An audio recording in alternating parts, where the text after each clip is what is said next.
Hello there. Namaste. So I watched 1920 London, and I don't know what I was. This movie, I felt like it was going at a quicker pace. It's a shorter film. It's like an hour and 40 minutes long. And I was like, okay, perfect. It's going to know how to get to the point. It's going to get everything established.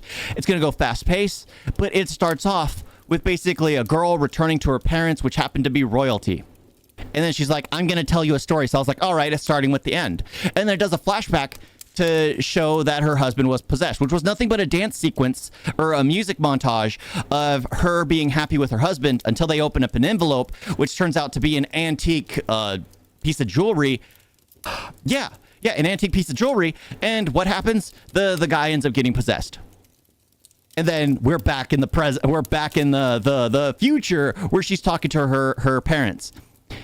And it really went off the rails from there because it was just like, all right, so they need to find a medium in order to release the spirit.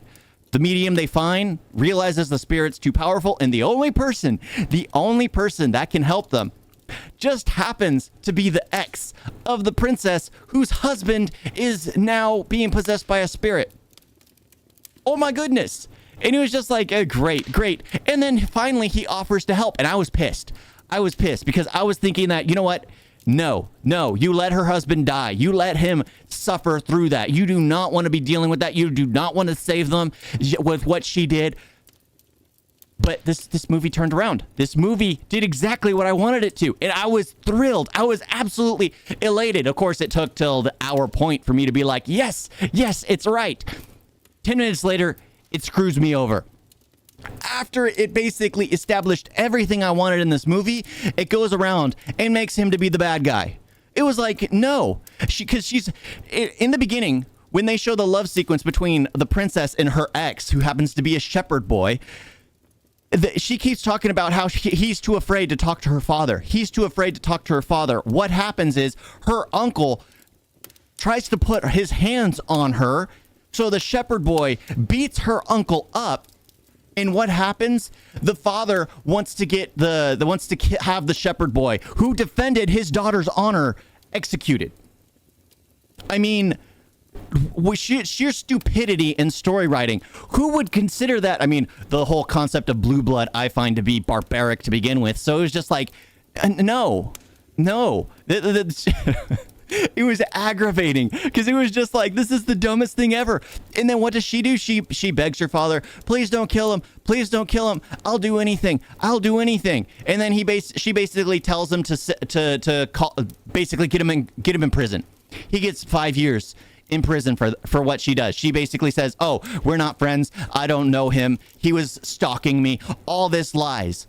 No, you're in a courtroom. Tell the truth. Turn it all around to be on the royal side, because just because they're royalty doesn't mean they deserve special treatment.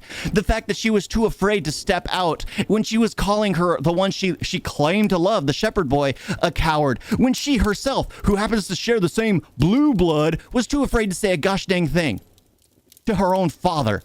It was the ridiculousness of it. And she tried to make him out to be the bad guy for calling a spirit to possess her husband that she clearly loves when she claimed to love this shepherd boy. She knows no concept of love, because here, he loved her. Here, he committed his life. He destroyed his life to protect her. And she couldn't say the simple thing of, I do know him. I do care for him. He is my friend. She couldn't even say that. She couldn't even bother to say that. And it was pissed me right off. It was like, how? How could this be seen as right? How could anyone watch this movie, get to this point in the film, which is like an hour and 15 minutes in, where they basically negate the great storytelling they had done, where they were like, oh, she was the one that was hurt. Her father told her no. It's like, no. You sent this guy 5 years in prison because he defended your honor. Because your father told you, no, we are royals, we have to be above it all, which means basically breaking the law and getting away with anything. It was absolutely aggravating. And I liked the part where he basically got his revenge. He was the one that sent the cursed item to them. He was the one that basically made sure that the possession would take hold. He was the one that made sure there would be no way of recovering. only for him to sacrifice himself to get it all undone. It was aggravating. It was just like, why? Why? How could they turn this around to make her be the victim when he was the one that suffered? Yes, he got his revenge. So? Was he wrong for loving this woman? Her turning around, telling him no, but I was like, oh, I was hurt too. My father told me no. So you need to feel sorry for me and do as I say. You said you would help my husband. I trusted you. How could you not trust me? I trusted you more than anything. It's like, please. You got him incarcerated. Yeah, I can't curse. I tried. I couldn't curse. But it's just like, you got him incarcerated. Just because you're royalty, you can get away with it. You saved his life because he was going to get killed otherwise for defending your honor. I don't know. I don't know. It was aggravating. Like, that's the thing. It's like this movie had the chance to turn it all around and make me be like, I love this movie. Because I was kind of annoyed because it was temperamental. It had its own issues. It was like, okay, it doesn't seem to know where it wants to go. Goes from one medium to another medium, back to London, it was just like all this stuff back and forth, only to have it be where I was like, oh, he's the one that's doing everything. He's the one that basically led to everything. He's the ex-lover, the one who was incarcerated, is the one getting his revenge. I loved it. As soon as that moment happened, when I was watching it, I was like, yes, yes, yes. And then I said just a few minutes later, that is like, they're not going to commit to this. They're not going to commit to this. It's like they can't. I don't know why. What is it with Indian cinema that once they have a good story, they decide to go on, turn it around and go like, you know what? They enjoyed it like they didn't like the movie for the first hour. The hour and 10 minutes, we introduced a story that they would like. You know what? Let's screw them over. And 5 minutes after that, the hour and 15-minute mark, let's make him out to be the bad guy again.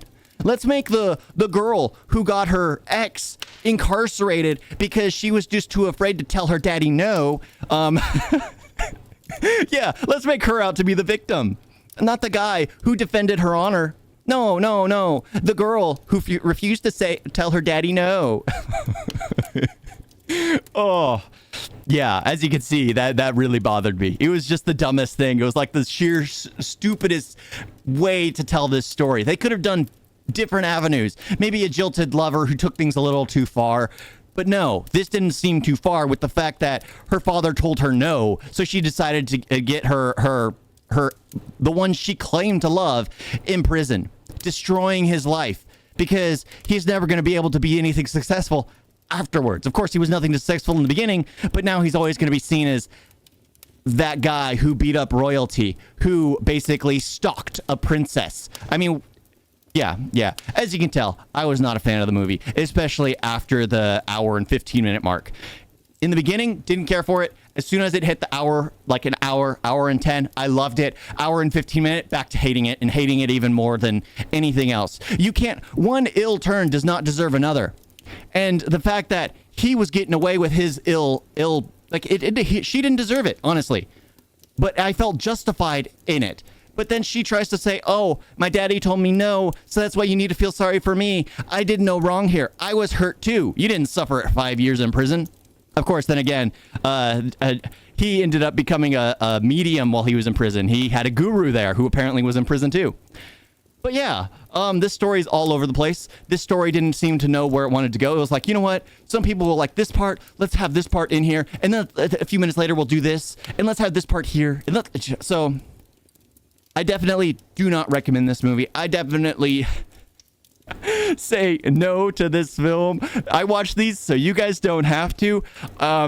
Yeah, some of them I enjoy watching, even though they're awful. But this one, I don't know why. I was expecting more because I kept hearing 1920 is a good movie. 1920 is a good movie. 1920 is a good movie. Of course, I don't have access to 1920, so I watched 1920 London, and I was thinking, you know what? It might be a good movie. It's rating kind of good, so I'll give it a chance. And then it does this. But yeah, don't watch it. Don't watch it. Thank you all for watching. Talk to you next time. Toodles.